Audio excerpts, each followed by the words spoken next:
Hola a todos, gracias de antemano por la atención.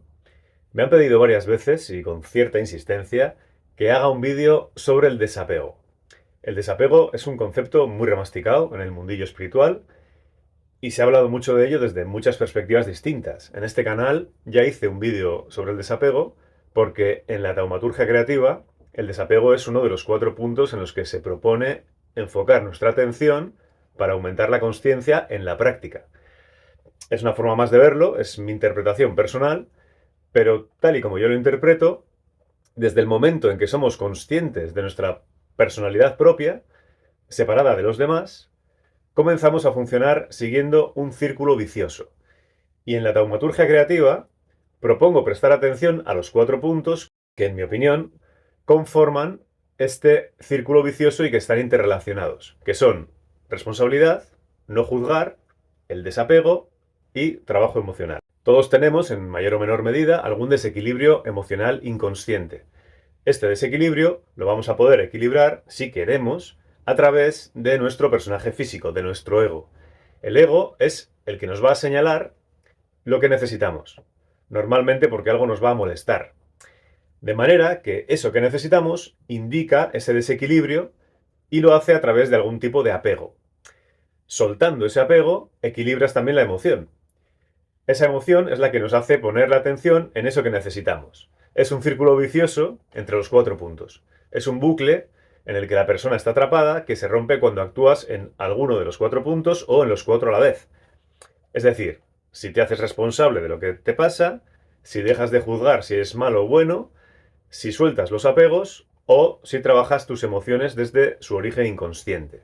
Bueno, no vamos a desarrollarlo hoy, pero haciendo esto, poniendo tu atención en estos 4 puntos, cada vez que tienes un aprendizaje, tu consciencia se expande un poco más, de modo que cada vez tienes menos miedo y sufres menos. Entonces, como en mi vida personal el desapego ha tenido siempre una importancia especialmente significativa, voy a hacer este vídeo insistiendo un poco más en este tercer punto para expandir la consciencia, que, en mi opinión, sería el desapego.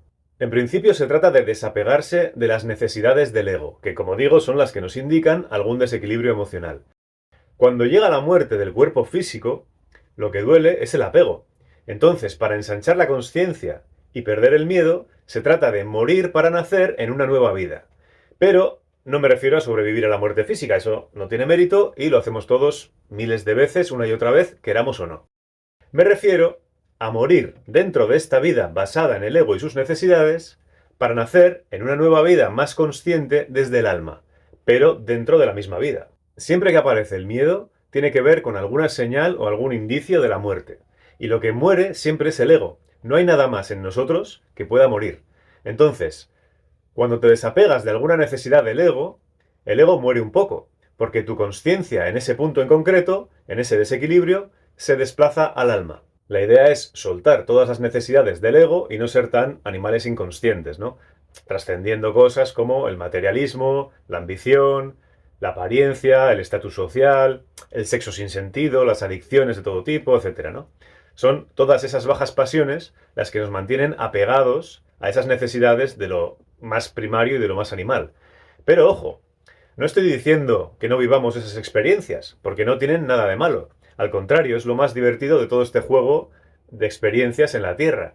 Pero se trata de no apegarse a nada de esto, de no necesitar nada de esto. En el momento en que necesitas algo, ya entra la preocupación, y es ahí donde se adivina un desequilibrio. El ego existe porque tiene deseos. Encarnamos en esta dimensión porque deseamos. El deseo es la base de la existencia a nivel físico. Es la base de ese desdoblamiento divino del que hemos hablado muchas veces. Esa polarización electromagnética de alguna información que tengamos hace que se busque el polo contrario para equilibrarse. El deseo es la expresión material de esa búsqueda electromagnética. Si no tuviéramos deseos, no estaríamos viviendo esta experiencia, porque no habría ninguna información que equilibrar y que trascender. Como ya sabéis, esa información de energía electromagnética es lo que podemos llamar el alma. Y hay partes de esa información incompletas. Esas partes son las que buscan el equilibrio. Entonces, los deseos surgen del alma y para llevarse a cabo se usa el ego. Pero también hay algunos deseos que surgen directamente del ego, que son estos que digo, ¿no? Los más superficiales, los más primarios. Y estos son de los que es mejor desapegarse, que tampoco es obligatorio, pero si lo consigues, libera mucho y ensancha la consciencia. Estos deseos del ego siempre dependen de las circunstancias. Necesitas algo físicamente o psicológicamente y por lo tanto lo deseas. Y este deseo desaparece una vez satisfecha la necesidad, pero luego surge una nueva necesidad y el ciclo comienza de nuevo. El problema con los deseos superficiales es que se comportan como cualquier otra adicción. Cuanto más los alimentes, más fuertes se vuelven. Es una trampa porque nunca se pueden satisfacer por completo. Podrás satisfacer una necesidad, pero la próxima vez será aún mayor, requiriendo más esfuerzo cada vez en un ciclo sin fin. En mi caso particular, siempre he tenido la sensación de que estoy aquí para experimentar especialmente el desapego. A veces sin haberlo buscado muy conscientemente y otras habiéndolo buscado, a lo largo de los años he perdido cosas importantes varias veces. Por ejemplo, me han robado muchas veces. Además, he tenido que empezar de cero en mi vida en varias ocasiones.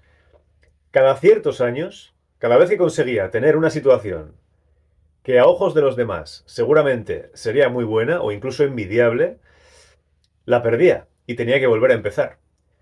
A veces lo quería así, pero otras veces no. Desde el punto de vista de la psicología, que me suele gustar investigar, que pase esto se podría explicar por varios factores. Antes no reconocía en mí esos factores, porque tampoco son cosas tan evidentes y suelen ser patrones inconscientes.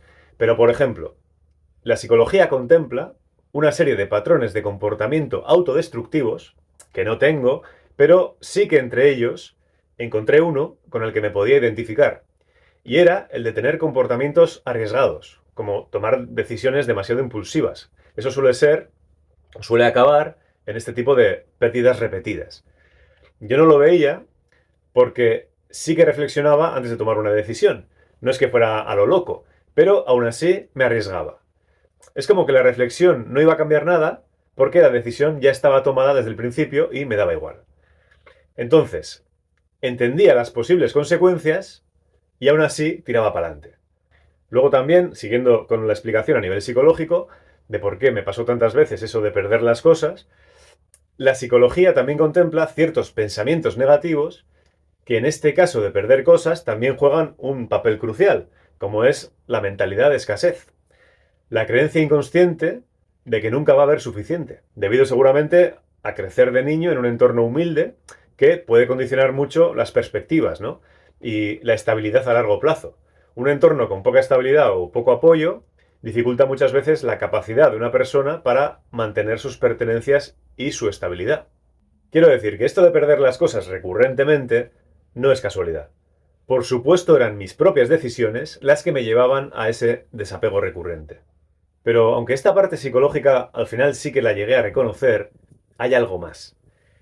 Esta forma de ser también me ha hecho ser siempre bastante emprendedor, y ha habido temporadas en las que gané mucho dinero.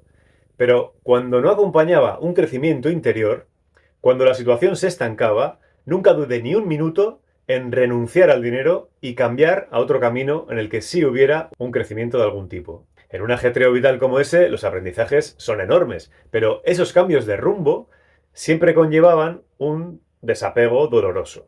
Al final llegué a comprender que este ciclo de aprender, crecer y perder, o sea, de conseguir cosas y soltarlas, ha sido una parte esencial de mi paso por esta vida. Cada pérdida de algo valioso, tanto a nivel material como a nivel de relaciones personales, me ha enseñado que la vida sigue, aún sin eso, aún sin nada, y cada nuevo comienzo nos da la oportunidad de crecer. Nos tienen toda la vida ocupados ganándonos la vida, ¿no? Con el objetivo de poder llegar a la jubilación para poder disfrutar del tiempo libre. Pero cada vez que uno consigue soltar alguna situación segura, algún apego, se aprende a valorar más el proceso que el resultado. Porque sea cual sea el resultado, el momento presente sigue siendo el mismo. No importa dónde llegues y no importa lo que consigas. El verdadero crecimiento no siempre se mide en términos materiales, sino en la capacidad de adaptarse, de aprender y de seguir adelante necesitando cada vez menos. Es decir, he aceptado que mi vida está marcada por el desapego, que en cada momento duele, pero después de cada una de esas veces, uno sale más reforzado y con menos miedo, porque perder el ego es lo que da miedo. Pero una vez muerto, como ves que no pasa nada, La muerte del ego es felicidad y es liberación. Sin embargo, esto conlleva un riesgo, ya que muchas personas en el mundillo espiritual intentan eliminar el ego rápidamente y un poco sin pensar. Si no se hace desde una buena comprensión, aparece el mayor egoísta de todos, que es la persona que cree que no tiene ego. Las necesidades de este ego son más difíciles de detectar porque es un ego más sutil. Quizá ya no tiene esa necesidad de bajas pasiones porque está más trabajado, pero el ego siempre se alimenta del deseo de ser algo más.